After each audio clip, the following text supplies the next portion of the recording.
I'm muting. Hopefully everyone can hear me. It's joined via Zoom. Not put in the chat or raise your hand. I'm muting. Hopefully everyone can hear me. No, got it.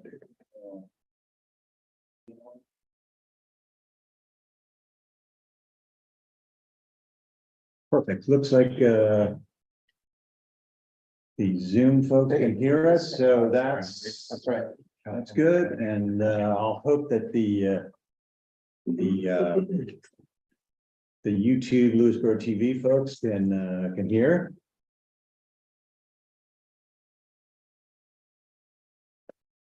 Then we'll go ahead and start it. Well, welcome. So I will officially call to order. We're about 7:04 p.m. Welcome everybody to the October 24th, 2023 meeting of the Attendant Advisory Board. We have a interesting agenda tonight. We have two representatives from Homeland Towers here, led by Manny Vicente, who president of Homeland Towers, to update us on the latest from their study of the South Salem Presbyterian Church steeple as a potential alternative to the salt dome site. And I think that will be our primary agenda item this evening. I did want to make sure that we got an update on some of our outstanding business matters, including maybe a quick recap of what we heard from Altice Optimum at the town board meeting last night, providing an update on fiber to the home rollout.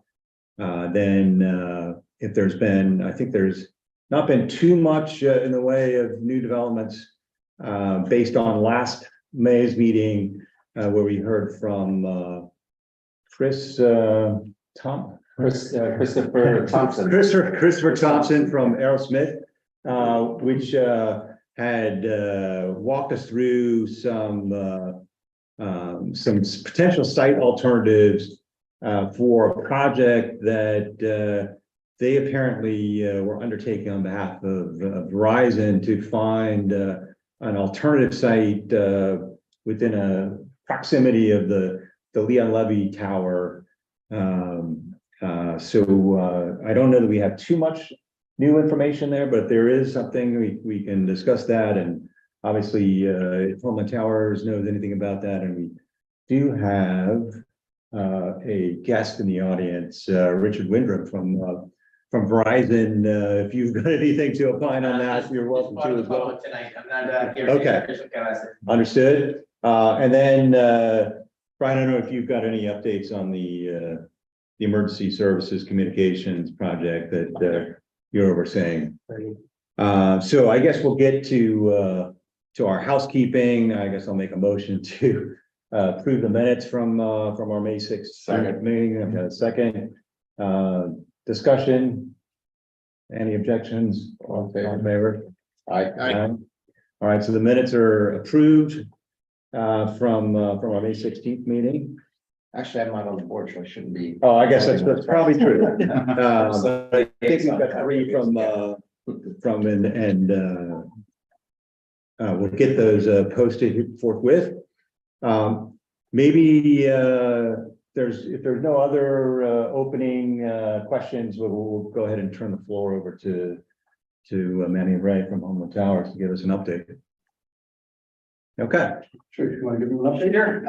Just thank you for having us. Always a pleasure. Folks at Zoom. My name is Ray Brigatti. I'm the regional manager for Homeland Towers. You recognize a lot of faces. I'm sure you recognize myself and Manny. Manny has the luxury of living in this great town as well, as far as being a developer. So there's a lot of history here. We're out of Danbury, Connecticut. We're a developer. We build the infrastructure, obviously, for the carriers, for the Verizon, the AT&Ts, the T-Mobile for the world. There's a new carrier, Dish, that we're starting to see coming to the market. I've been working in Lewisboro for 24, going on 25 years. I remember back in the old Nextel days, the engineers used to affectionately call your town the stealth bomber. And if you look at your map, it looks like a stealth bomber. And back then, there was no coverage in town back in 2000, 2001, when I started doing work for Nextel.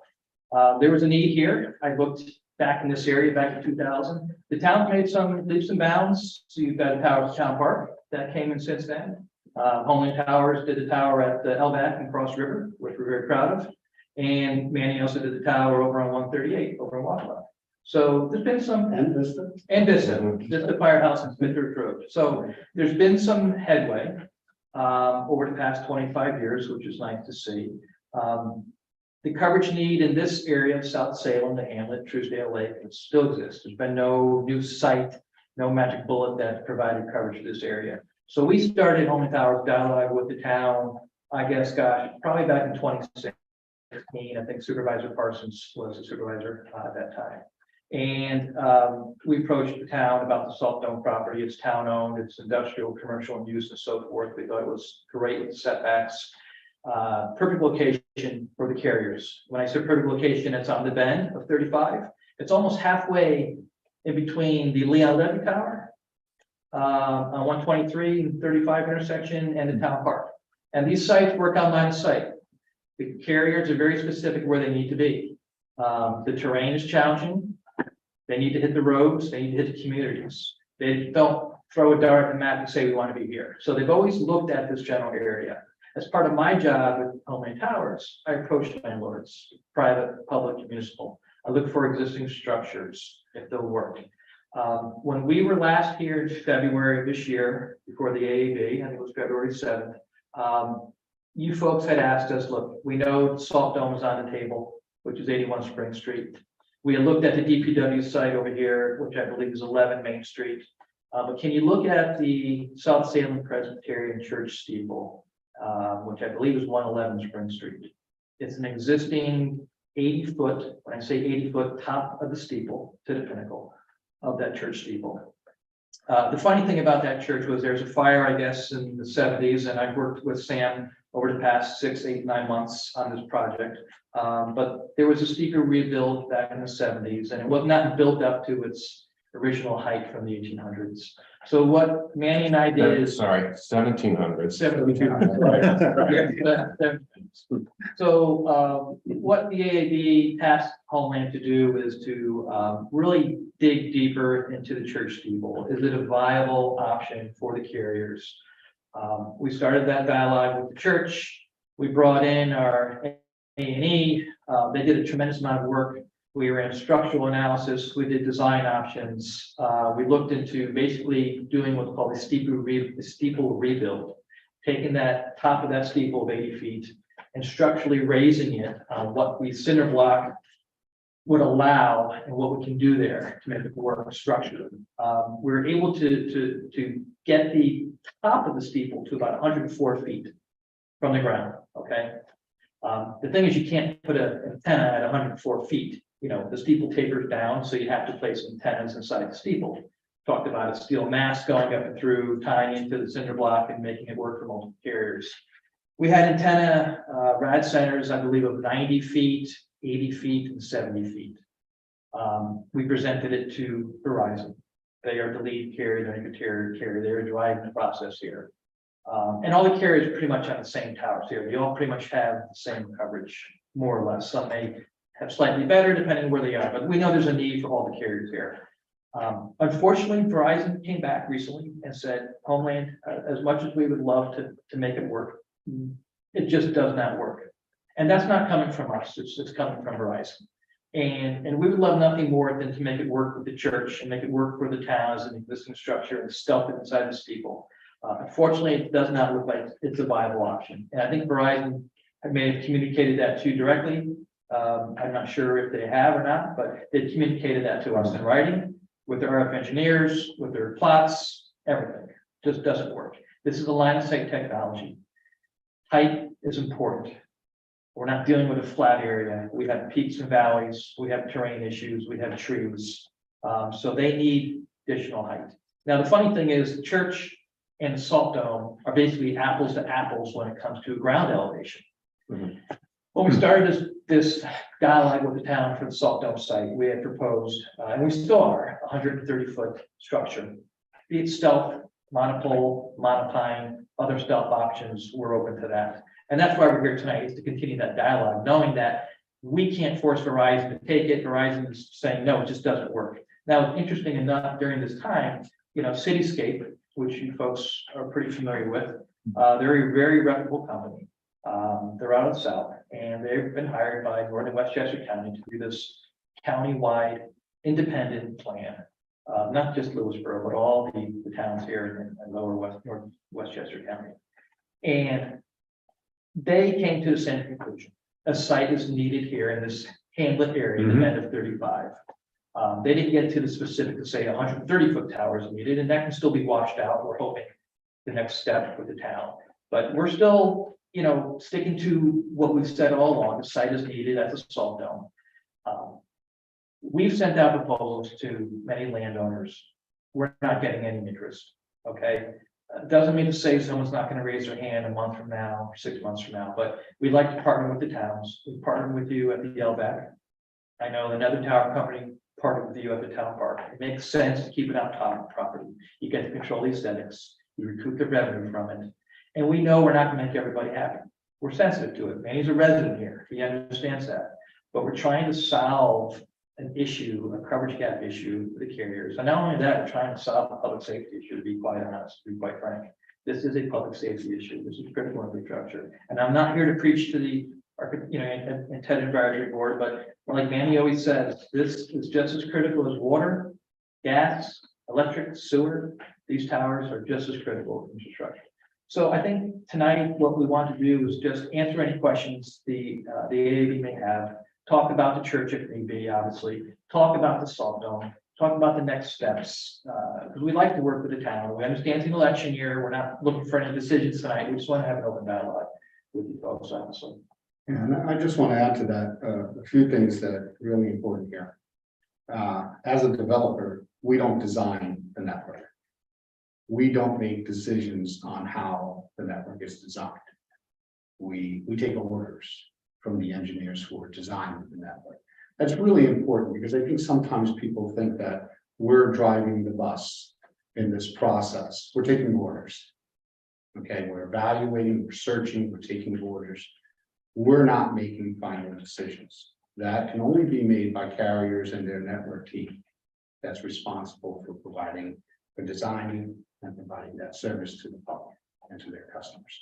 So it's really important because I think sometimes people think that it's somehow we're leading that decision. It's not the case. Not only as a developer and a resident that knows this town very well, that when I moved here in very early 2000, there was no coverage. We had one site, Leon Levy, and that was it. And that site doesn't cover very well, quite frankly. We've come a long way from that time. We have some way to go. What's interesting about this conversation is, we tend to be a patient bunch as a developer because this is difficult work to do. But in the meantime, I think the objectivity that Cityscape and their report brings to the table is important here. Because you're used to hearing it from the carriers, you're used to hearing it from developers who are working on behalf of the carriers, but you rarely see that from a third party that doesn't have really a stake in the game, other than to advise the county and the towns as to what the state is and what you should be doing.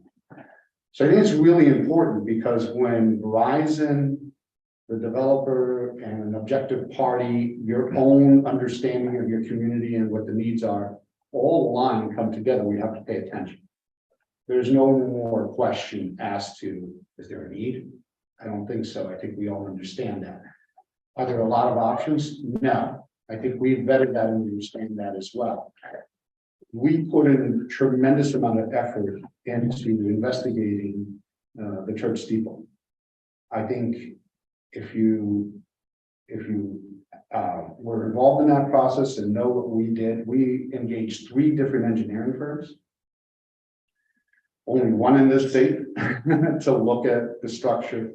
to come up with a way to do that, to design what we could do. We did all that, presented it to Verizon, and unfortunately, the height difference, although the elevation is the same, relatively the same, the height difference from the tower and the church steeple, in addition to the amount of equipment that can be housed, those two factors are primarily the reason for their decision here that the church steeple won't work and the salt dome is preferred.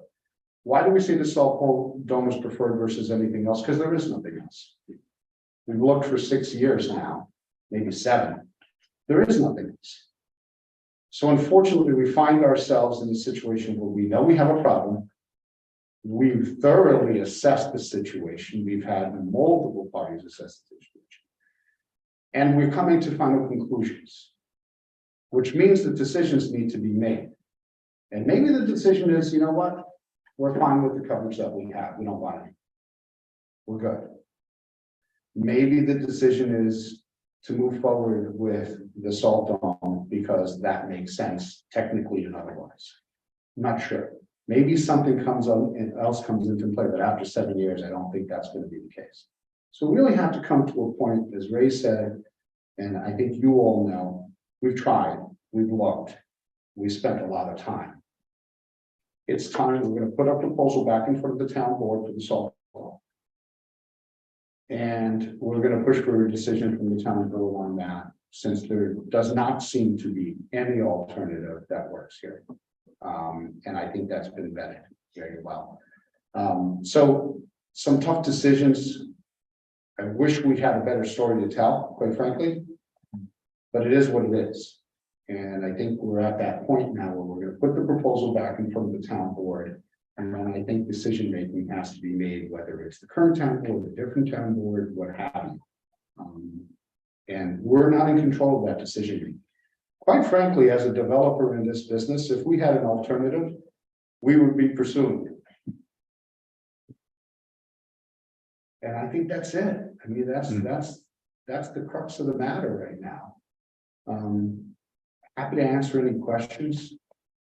Well, anyway, we talked about salt dome. What about microsites instead of macro sites? Well, we talked about it a couple times, Yeah, but I don't know that. Sure, it's a good question. So, you know, microcells, the problem in an area like this for microcells is that they don't cover enough geographic area. If you were to do maybe not at the salt dome, but anywhere else, right? That's not ideal, and then fill in with the microsite. So, you know, Well, micros are more to fill in bandwidth, if I understand them correctly, not bandwidth, provide not coverage. Oh, interesting. I thought microcells had coverage. That's even in the cityscape report that we Correct. still need They cover it, yeah. You still need the macro sites. coverage. So let me explain it to you this way. We need geographic coverage, which is macro sites. Mhm. From there, then you have fill in and quality capacity coverage that may be needed with smaller, lower sites. The problem with microcells is they have a limited coverage area, Yeah, right. 800 feet, 1,000 feet. Right. Okay. That's not gonna be meaningful here. Well, as I say, you have to have. If you had a Hundreds, macro- thousands of them potentially, and that's not gonna happen. So that's not, that we'll just finish. Go ahead. But if you had a microsite that wasn't in the most ideal spot Mhm. and filled in with a couple of, I'm not saying, don't do 1,000 microcells. That's not gonna work. That's crazy. Mhm. Do one macro that doesn't quite fit the 100% awesomeness of where the awesome best place would be. And fill in, like you said, with some microcells, you know. Yes, I hear what you're saying in a way, alluding like, okay, maybe the Presbyterian church isn't the best option, but Right. it does something. Maybe we Right, can it is use these something, smaller yeah. sites to fill it. Sure. Oh, and that was gonna be my question too. I mean, just to follow on that. Right. Because I think when we went over this propagation map that the Cityscape put together, as you know, as a quick and dirty look at the Presbyterian church site, that there were, compared to the Salt Dome site, some coverage differences, I think, around Lower Main here and Bowden Road. could those differences be made up with the micros? I think the bigger coverage differences are geographically to the north around the lakes. Okay. That's where the biggest coverage difference is Okay. going to be, not these little tiny areas on Okay. the road. That's where the biggest coverage difference is going to be. So visualize this. Mhm. You have an umbrella of macro coverage covering a geographic area. Yeah. And within that geographic area, because of Hills. terrain and whatever, you have shadows, so there's a little hole there, a little hole there, or maybe there's an area by an institution or school that has a high capacity. Yeah, That there's a problem there. The problem is if you don't have that geographic coverage overlay first, then you're going about it completely the wrong way from a network perspective. When Verizon looks at this, they have to connect to the other sites in that geographic area. So if they can't do that, if they have to build, okay, a marginal site here, and then maybe I'll get there if I build this little site here and this little site there and this little, what if that never actually produces the result? Yeah, but they don't ever do maybe. They'll study that No, and. No, why would so they anyone know. invest in a maybe? It's just, no one wants that. You don't want that as a customer, right? So it's very important to have for us all who want a certain result potentially to listen to the engineers who know better than us. Right, so that's why I went back to the cityscape thing, and according to Cityscape, now, cityscape just did a study, they're not Verizon, right? Mhm. And they're, according to their maps and their study and all that, they said the difference between the Salt Dome and the church was 4 houses. That was from Cityscape, I think, there was a 4-house gap. Now, I don't know where that came from, and again, they're not a Verizon, they're Cityscape. Well, when we say that, first off, what are they comparing? Heights, locations, elevation. The coverage, they're giving you But what coverage. is their baseline? Right, right. You have to check what their baseline is. Right. The other thing, as good as Cityscape is, Mhm. they're not developing a network. They don't have Verizon's network information. That's one big disadvantage, and they'll tell you that. Right. We're guessing. Everything's. When you say- We're getting good guesses here, but it's still It's not. not current network information. Right, Okay, and the okay. technology advances and how that's Right. evolving within their network. So the bottom line is, and this is what I say as a developer, because this comes up a lot. If there was an acceptable way to bring this coverage into this area that was acceptable to Verizon, Mhm. we'd be doing that. Right, So once again, regardless of what we want as individuals, as community members, regardless of what our interest is, I think we're at a point now, we have to listen to the technical folks and what their expertise is, because they're the ones that make this magic happen. well, they're paying the bills and they're making the. And they're not- It comes down to the dollars, what comes down to what's their bang for the buck, what's they're gonna be, their reasonable return. And if you're if you're trying to engineer a 4.9 network quality, are you gonna take maybes? That's what I'm saying, maybes? nobody does maybes. and No. Nobody does maybes here, that's why they study everything, there's not a maybe in. You're not gonna invest in a maybe. So, I mean, at the end of the day, it's good to have this dialogue because there's a lot of misconception as to how this works. And I think there's a lot of people who think that this is business driven sometimes, that this is driven by other interests. Now, this is coverage and service. This is expanding a network, making sure that this site connects to that site. That's as simple as it is. Right. And we have to listen to the expert that do that. And in this particular case, we're a developer, but we know this business pretty well. We've come to this conclusion. Verizon's come to this conclusion. Looks like Cityscape's come to this conclusion.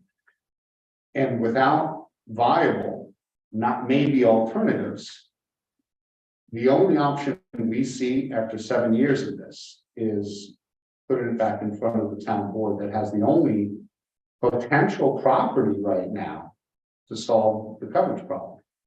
And the town board may decide not to move forward. That's their decision. But ultimately, that's where it lies. And every scenario that we find ourselves in development in this area and other areas is unique and different because none of them are the same. This just happens to be the circumstances, the scenario here. Now, tomorrow, so there could be a private landlord that comes up to us tomorrow and says, you know what? I looked at the meeting. I want you to go on my property. I got a spot right down on Spring Street Path. There you go. So. Well, just to That- summarize, that- so just to summarize, so the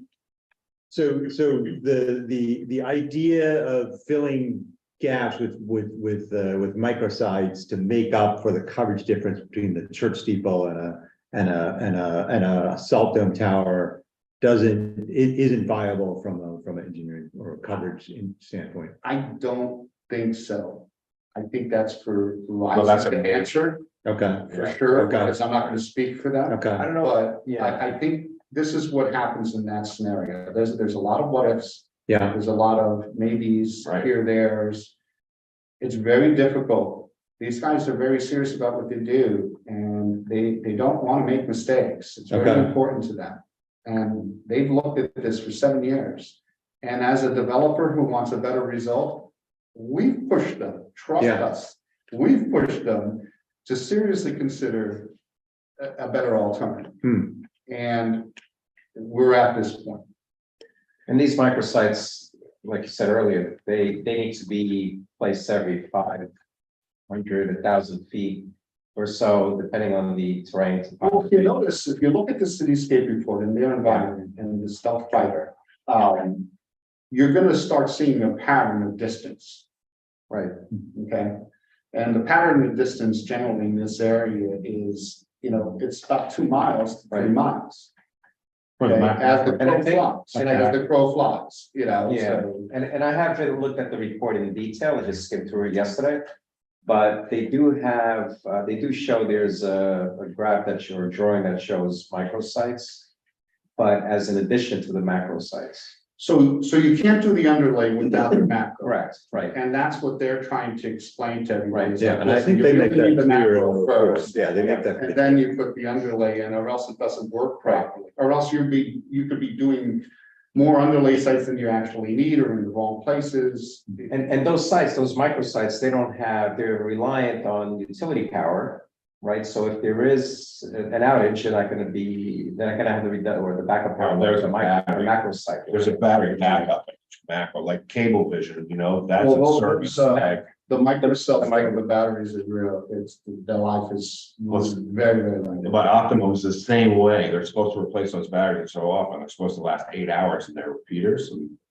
Okay, then I, No. I don't think that the microcell battery backup on a microcell. Right, Even more less than 8 a few hours. hours. Anyway, Then So we have Richard here from Verizon. I don't know, Richard, if you want to add anything to the conversation based on, no? Okay. So Any high level? No? Okay. I have a question about the height of the steeple, because that seems to be the paramount issue. And, you said, I think back in February, based on some of the preliminary architectural drawings, that a taller steeple than that would start to look sort of aesthetically. Well, it was And they showed them the drawings. They did a whole drawing of it Okay. with the taller steeple. If Verizon saw that and they still said no. Well, I'm just wondering if we got it so that you could get closer to 130 feet, would that from a structural standpoint, is that possible? And, do we have drawings that? And it's that would show possible what as that long was? as you throw. So, Right, no, money at it. not really. We did a thorough investigation and we were pushing the envelope a little bit Okay, to get the steeple up to 104 feet. With the Okay. center line for Verizon at 90 feet. okay, Okay, so we're pushing the envelope, and it really wasn't it wasn't an aesthetic thing, because it actually, the taller we went, I think it actually started looking Right, better, quite right. frankly. So Okay. aesthetically, it wasn't a problem, and that's probably what the steeple should really look like Right. ultimately, right? okay, Should be really tall. The problem was structurally, how far you can go. okay, I pushed it another, believe it or not, I think almost 20 feet. I think it was. Well, it's 20 feet to 100. Yeah, I pushed it, their original design, 104. yeah, the original design capped it out lower than that. okay, I pushed them to the limit of where anyone felt comfortable. And that's what we made the analysis with Verizon, Okay. made the analysis on, and that was a 90-foot center line. okay. So there's at least a 40-foot difference in height.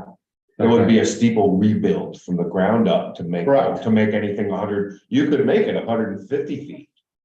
you'd rebuild the entire steeple. We would have to rebuild part of the church, probably. Right, that of the church. It wouldn't be doable. I mean, what we ascertained is doable, and we brought experts in that do this kind of work. And they spent a lot of time. So I was gonna ask, so Sam, you were involved with these visits, right, or these experts? Yeah, we had 3 different engineering firms. Yeah. And a 28-page report Mhm. with designs Right, and calculations. So we put real effort into this. This wasn't like, just No. having a meeting and discussing. Yeah, no, I think the AV appreciates that, not only sharing this with it, it does feel like you put in a real effort to investigate this. Well, we not only put a real effort, we wanted that to be the solution, so. Yeah, It was sort of, it was almost, wasn't a win-win for everybody, but it was a win and a half for just about everybody, just not for us.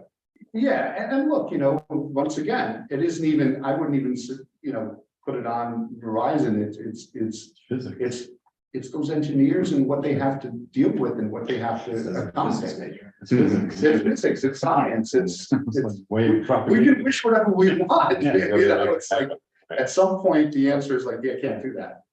So. At what point is the investment too much, then the return on it isn't there? And it's funny because I talked about that internally, and I don't think it would have been any more expensive for us to do the church than the tower, Right, at the end of the day. right. I don't think it's a cost issue whatsoever. Mhm. I think it really was, what can we do and does it work? unless you had to do a complete rebuild of the steeple, like. And that. Well, it almost is, Yeah, but it was Right. okay. It wasn't that bad. Yeah. Because generally when we do a site, it's a lot of work anyway, right, it really is. yeah. If you guys looked at what we did at the LVAC, that was pretty, Oh, yeah. That would come extensive and sophisticated what we did. Yeah. And we didn't drop one stone on that wall either while we were doing it, which is impressive. I mean, you mentioned last time, like the other consideration was, because it's not town property, what the process would look like. Did you get as far as to investigate any of that? I'm just Yeah, curious. no, it would be your regular telecom code process, which is a little difficult because it has a step where, you go to the planning board, then the zoning board, then back to the planning board. So Yeah. there's a few steps in there, which was a little, more efficient, for something like this. But yeah, it would have gone through the. But I'm just curious, like if you discovered anything that we should be aware of, from a code planning perspective, should private property come up, not only for this site consideration, but for others that were. No, you're gonna have all the same type of considerations you do with any application where, regards to, soils, water runoff, Okay, all the consideration of the neighborhood and aesthetics and everything else. Everything is gonna be on the table through the regular, zoning code process for wireless sites. In your town, like I said, it's a little complicated because you bounce from board to board, yeah, back and forth. And it takes, quite frankly, a good year to 2 years to go through that process, even, when everything is fine. It is what it is. That's not the problem. If the site worked, we go through the process, not a problem.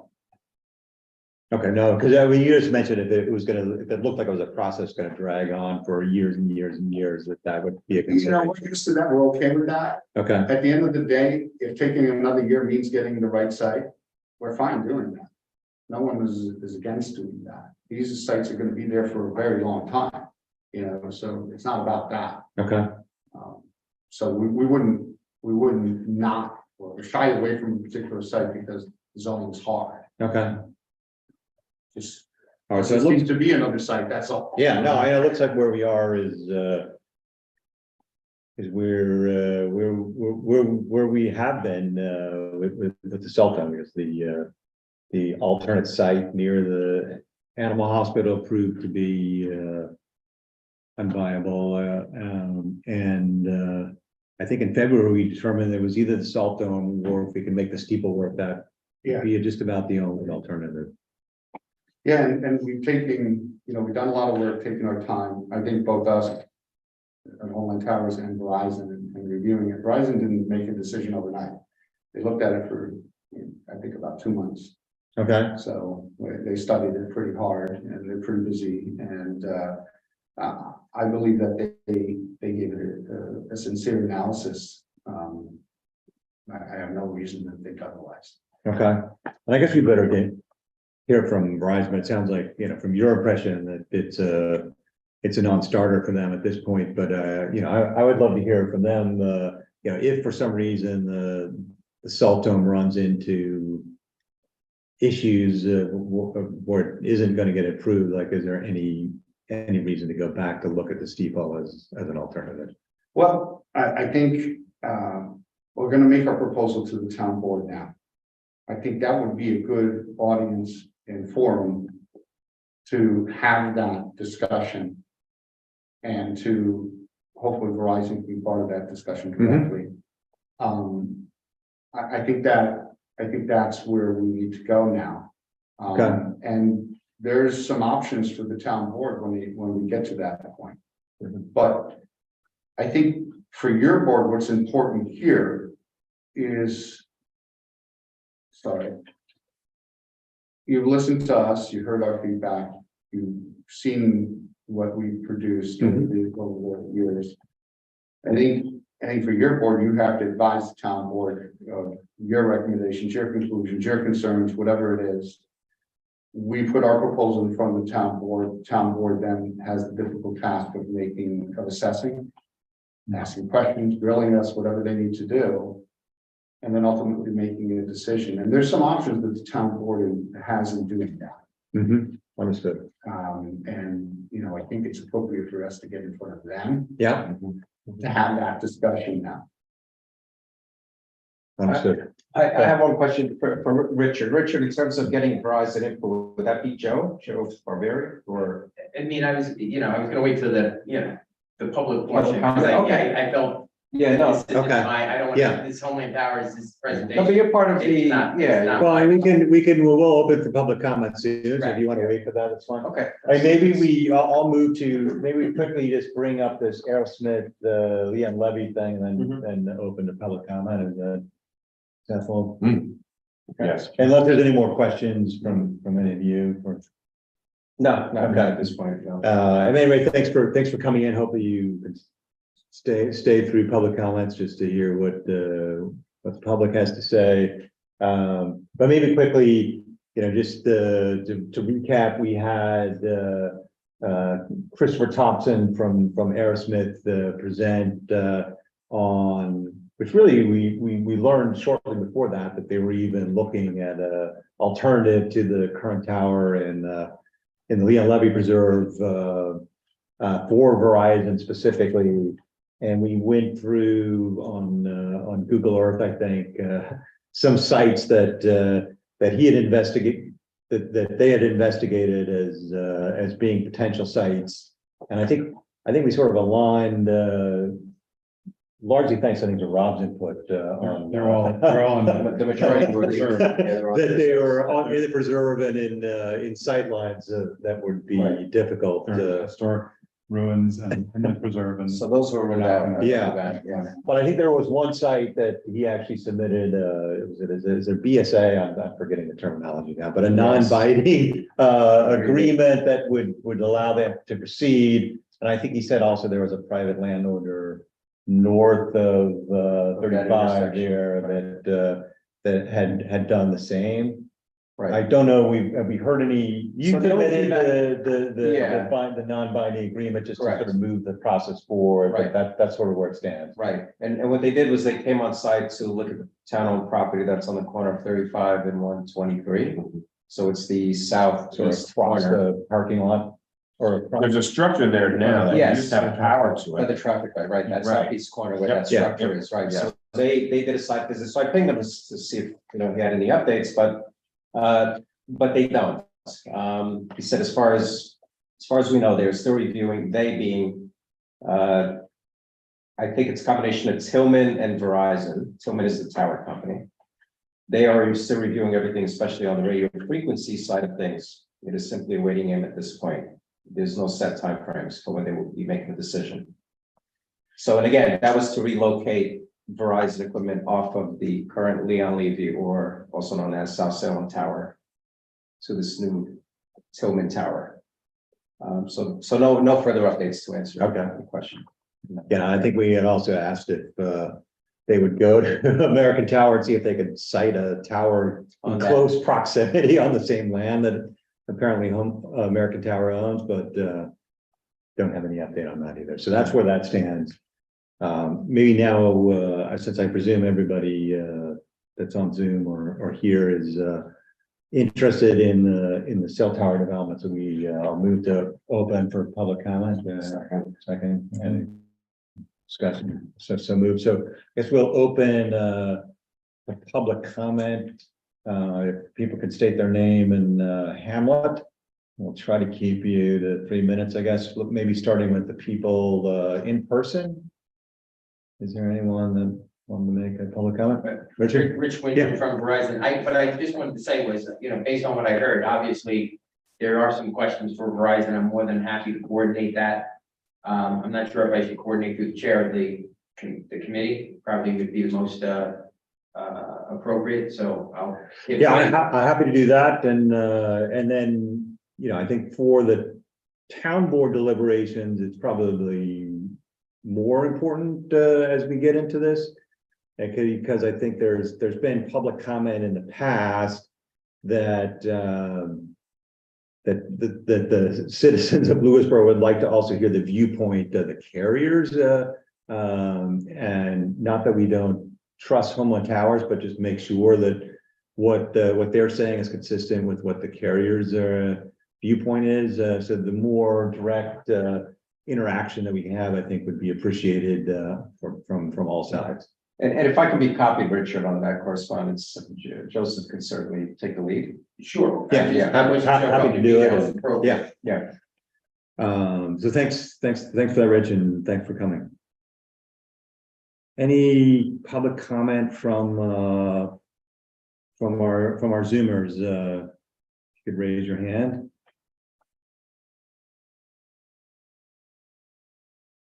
It's like our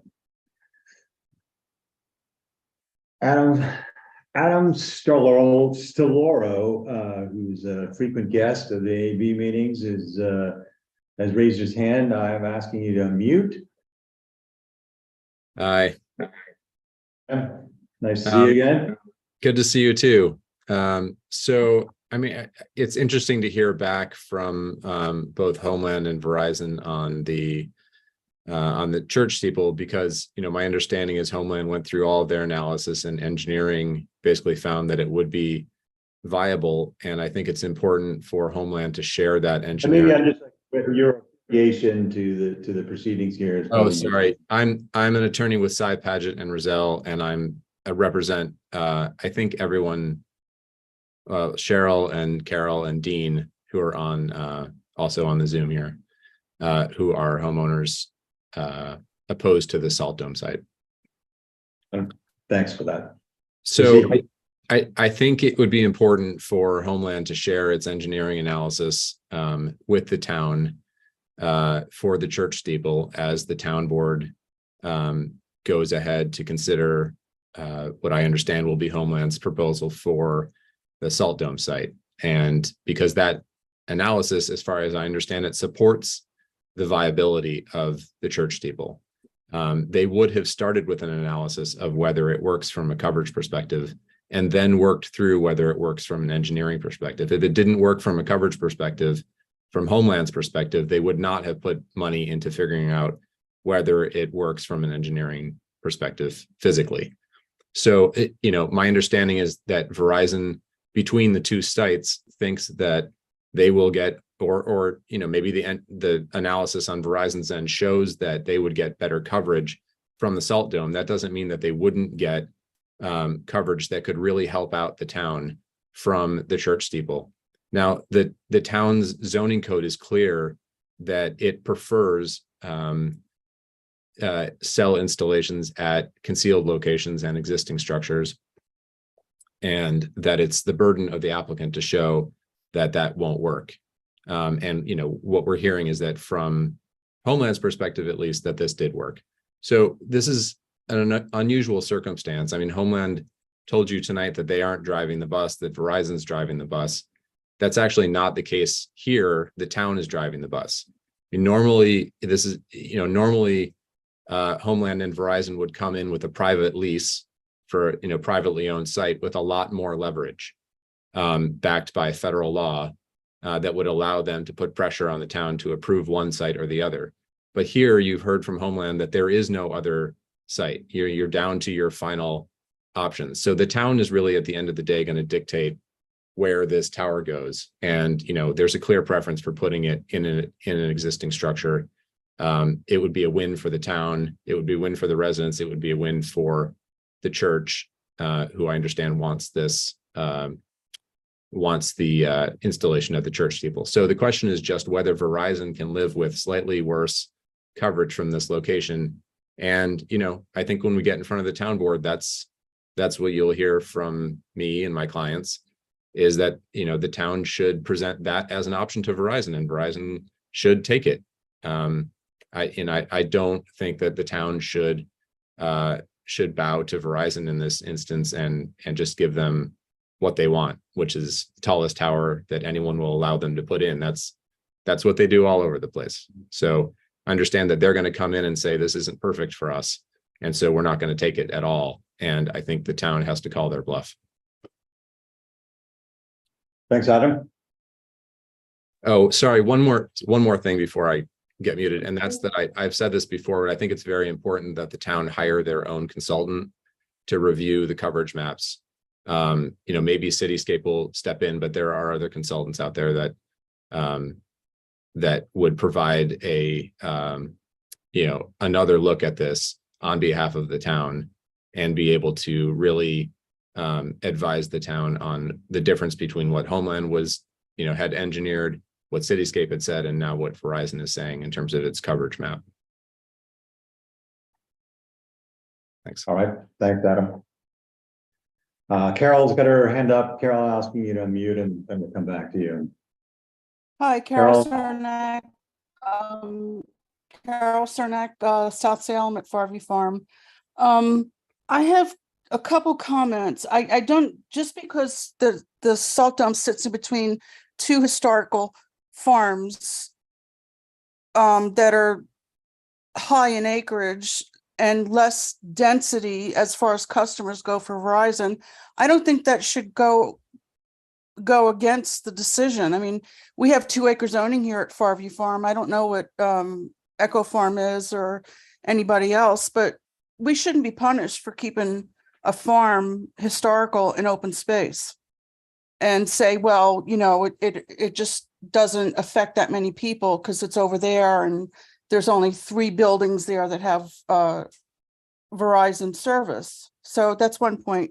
My other question is specifically for Tony. If this goes before the town board, this proposal, what are your additional options that Manny was talking about? Either by approving it or denying it. What are those options that he's talking about? Okay, I think Tony can get back on that question at a subsequent point. If you want me to, And I mean, it's your prerogative. it's your board. Yeah. And finally, is the highway garage site off the table completely? And if so, why? The recycling center Yes. alternative. I think that's been discussed as voluntarily taken off, but I think that's a question for another time, but noted. Carol, thank you. I appreciate your acknowledging my questions and putting them and answering questions at a later time, but sometimes these meetings don't happen for 3 or 4 months. So I think it's appropriate for somebody on this board to answer those questions. Okay. Thanks, Carol. Dean, I see your hand raised, but I'll take a question from in the room and come back to you. Just quick clarification, I'm talking about South Salem. Has Homeland presented a cost difference they presented to Verizon between the 2 sites when they put the church in front of Verizon? Do we know what the delta was in cost for the bill? How much more expensive was a Presbyterian church? No, we don't. Well, I, Just, Yeah, go. just to clear that up real quickly, we never do that with our clients, we've never put a cost in front of our client. Okay, got it. That's Not part of the decision. So it's not their decision isn't based on cost in any way whatsoever. And you did say it, the cost is pretty much the same. And I mentioned earlier, when we were looking at it, you know, everyone thinks that, okay, this is gonna be part of the net, not necessarily, and you're gonna have to do extensive work building a second salt dome. So cost wise, it's not an issue. There really is no huge disparity between the two sites. Got it, right. Benny, thank Cooper. Dean, I'm asking you to unmute, to Travelina. Can you hear me? Yes. Great. First, I just wanted to comment on the Homeland presentation, the characterization of the Salt Dome area being the commercial use. It's zone residential. The town exists there only because town uses are allowed in residential zones. It's in between two historic farms, a cemetery, and a nature preserve. So I don't think it was a win-win for everyone when he characterized it as, oh, it's in a commercial area. So that's one thing that is clear that people should be aware of. The other question was about the Salt Dome. Just for curiosity, you don't have to answer now, of course, but back and forth, there've been two different sites on the Salt Dome mentioned, and they keep being mixed up in a sense.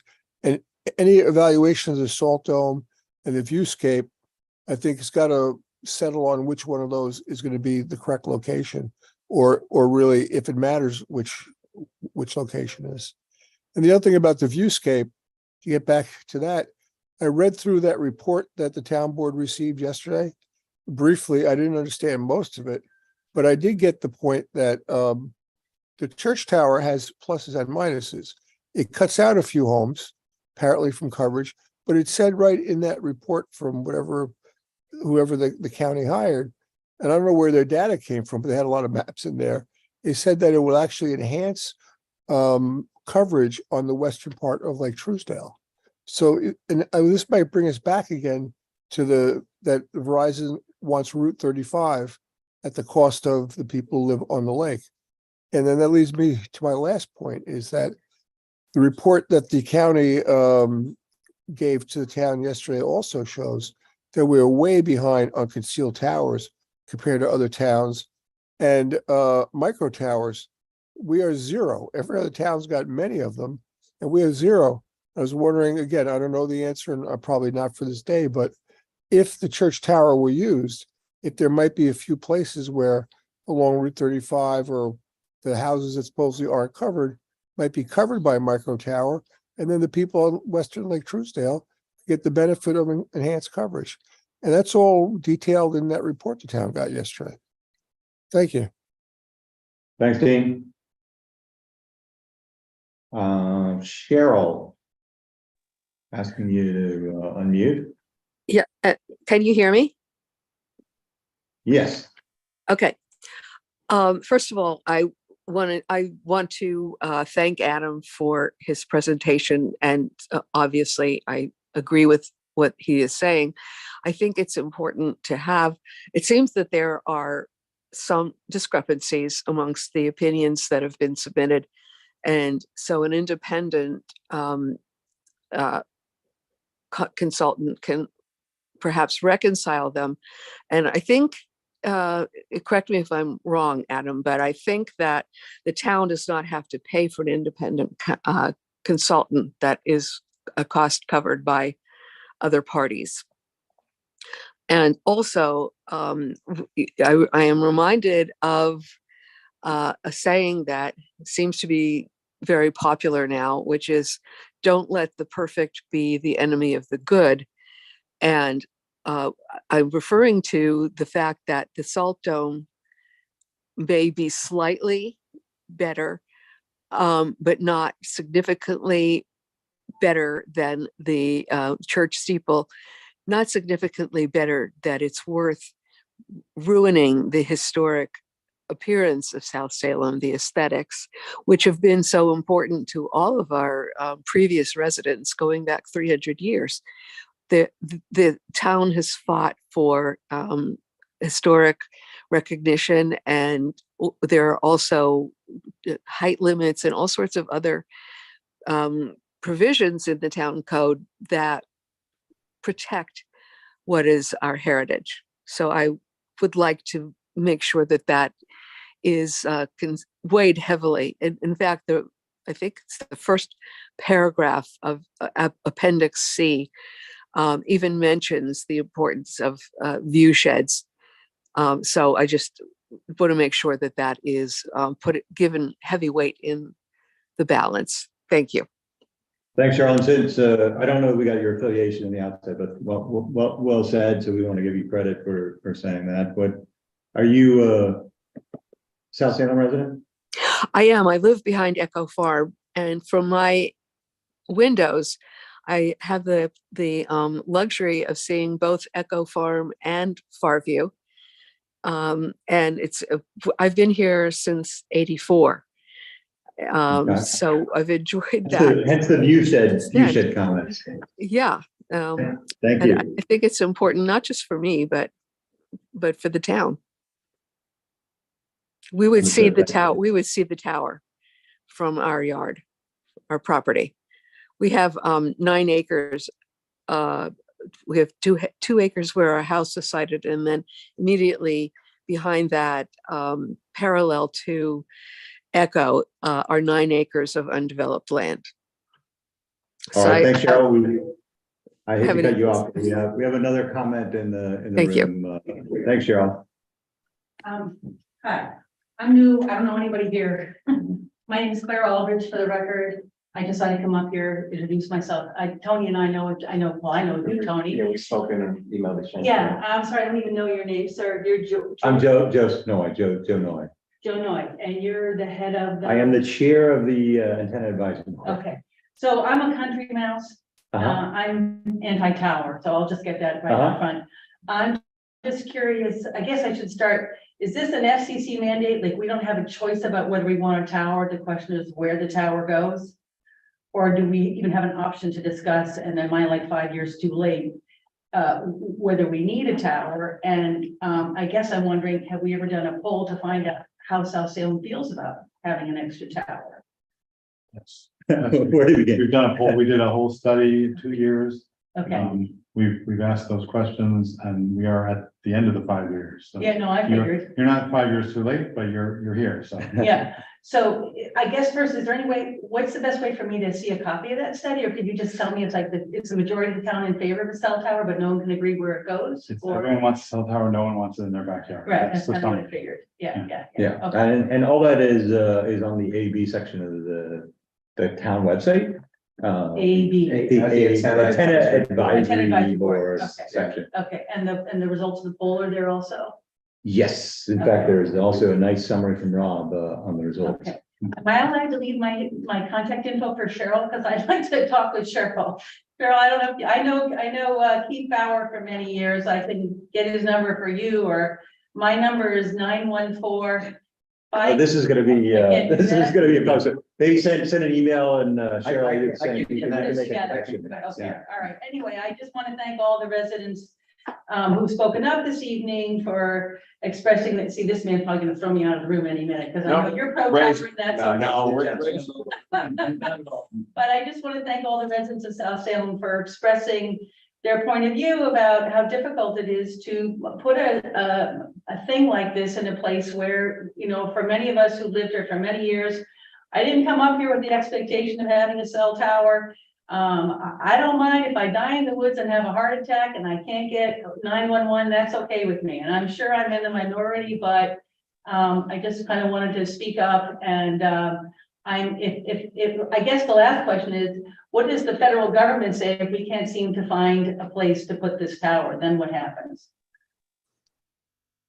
I can't answer that question. I don't know for sure. Okay, I guess that can go on and on for years. What Yeah, does the yeah. federal government do? We're trying. Thank you for your comment and appreciate you. And we will do our best to get you up to speed, but I would start with reading, what's on The AV the, section. on the Yeah. AV Yes, section. and thank you very much. I don't mean to, what's the word? It's not denigrate. There's another word. Devalue the quality of the work and all the work that the effort that everybody's done here. And I'm sorry I'm late to the game, but thank you for letting me know that this was happening tonight. Appreciate it. Thank you.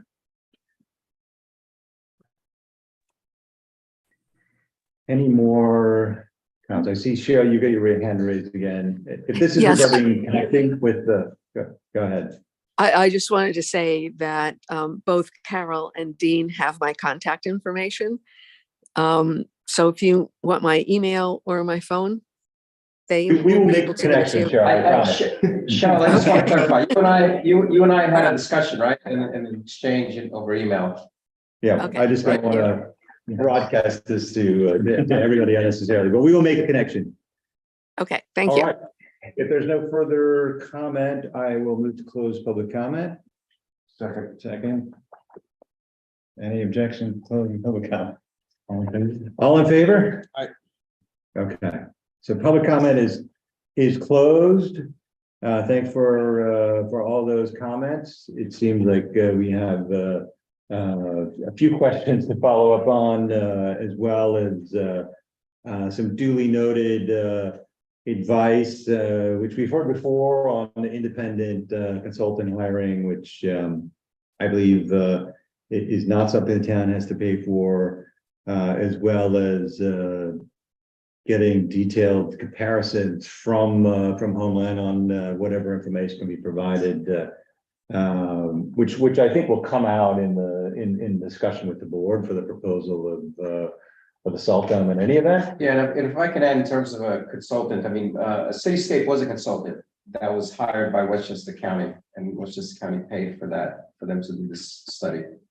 So that is a third-party consultant, just FYI. Fair We point. can always have others. But yeah, it's a free service, sure. Separate. All right, thanks for that. So a few other agenda items to get to quickly before we adjourn.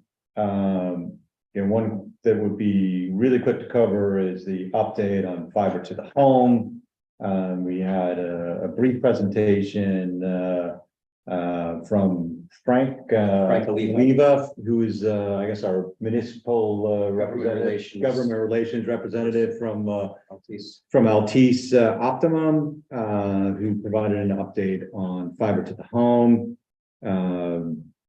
The headline is it's going to be end of second quarter, most likely. To finish the cable. For next year to finish the cabling. I think they've wired the junction boxes. I forgot what the official term for them are, but with fiber optic cabling, and then they're going to proceed to bring fiber to the homes, starting with those that are accessible via utility pole, I believe he said.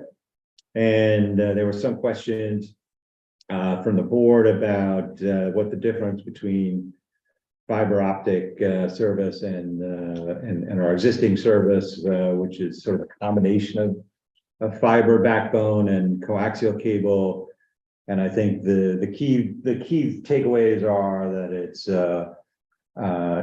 up and download speed at the same speed, so that if you're doing Zoom calls or streaming like we are here, that since the upload speeds are the same as download speeds, you're getting much better quality and bandwidth with fiber optic.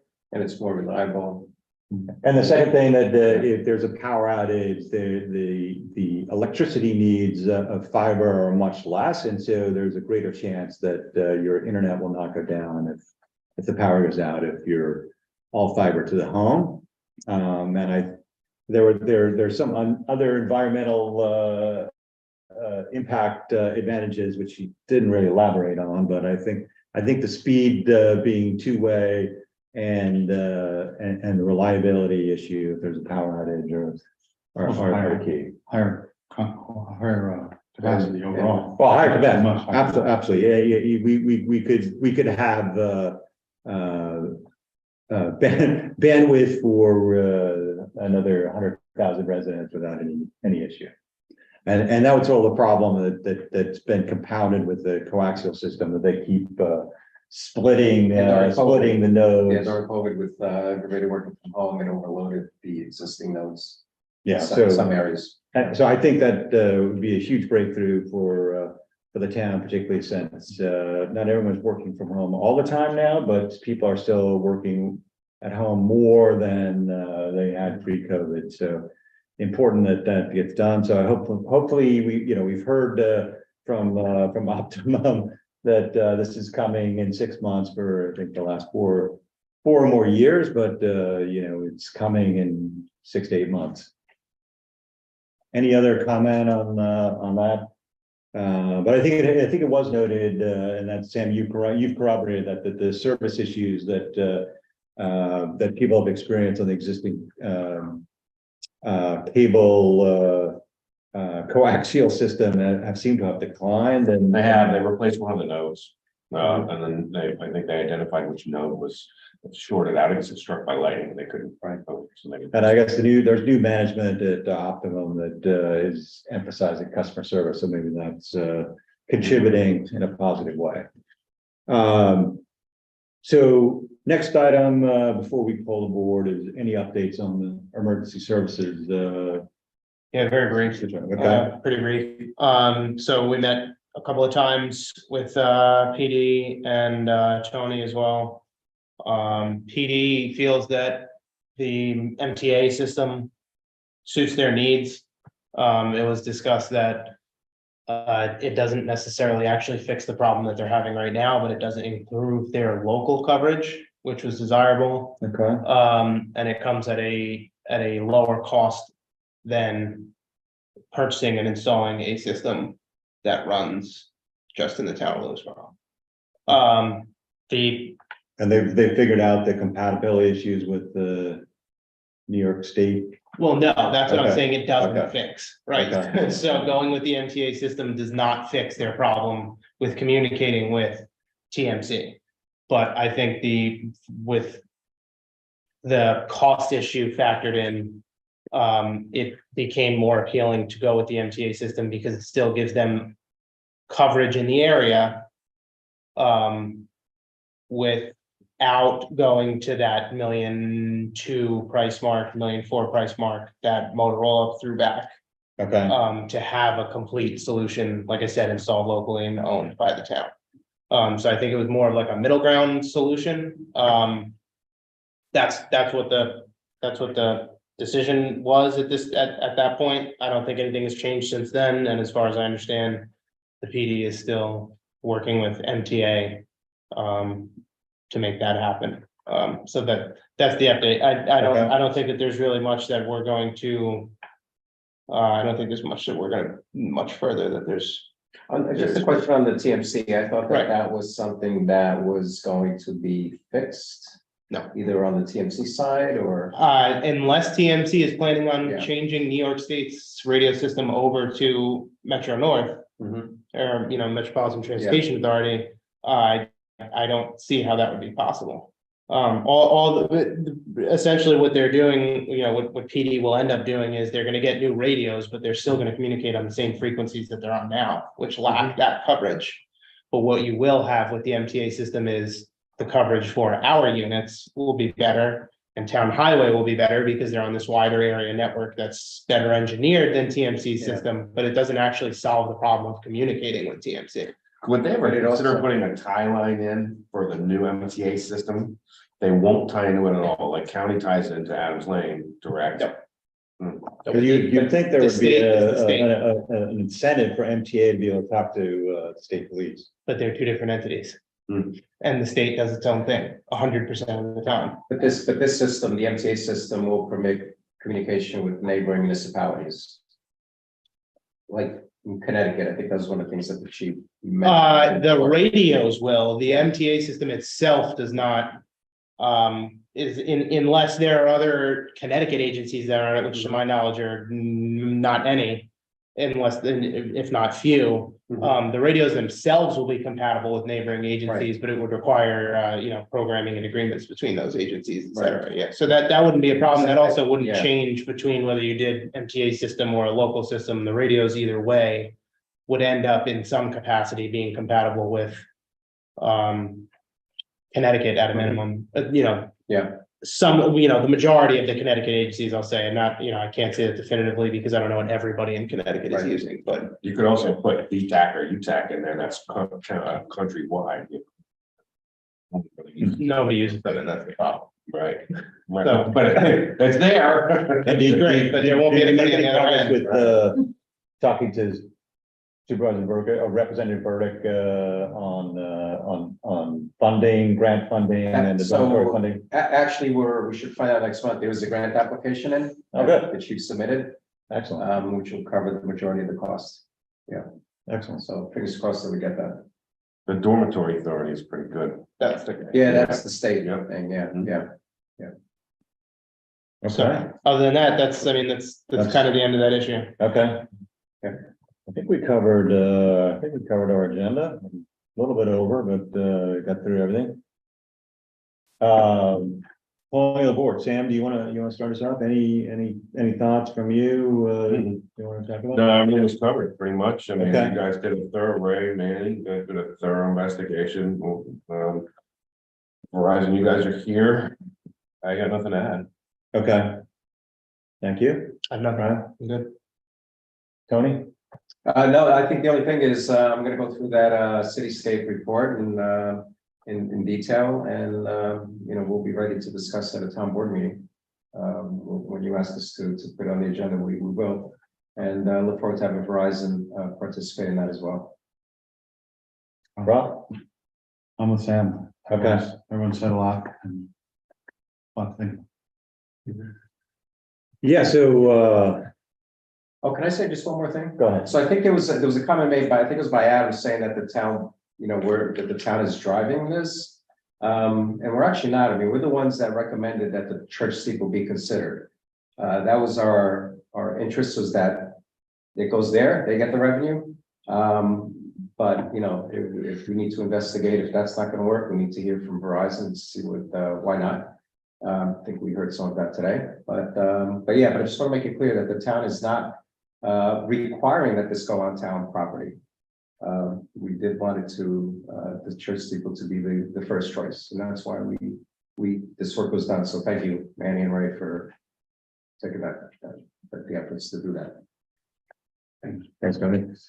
Yeah, so I would just say, my thank you as well to Homewood Towers, Manny and Ray, for not only keeping us updated, but I do feel that you spent a considerable amount of time and probably money investigating this, and I'm sure we're going to see the details one way or the other based on some of the public comments that went into that, but I'm admittedly disappointed that it wasn't gonna work, just because having a concealed tower just feels better than putting up a pole, but I do agree that we need cell coverage, and this is the place where it's needed next. I think the cityscape maps, which I would encourage everyone to look at those, also indicate other areas where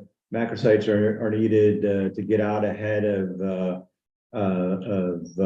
those discussions. I think those maps lay out the future cell tower discussions that the town is going to need to have, but this is the one that we're having now, and seems to be the priority based on everything we've learned. And if I could just add one more Sure. point. So we talked about the radios for police and interconnectivity between agencies, et cetera. So the cell service is also very critical to our police department. All their vehicles work on Verizon service. So the more gaps we can fill, the better service they're gonna have. And that's critical. I know, Claire, you said 911's not important, but it is, right? So Well, and our police department needs to be able to communicate in all parts of What town. did they do before there were cell phones?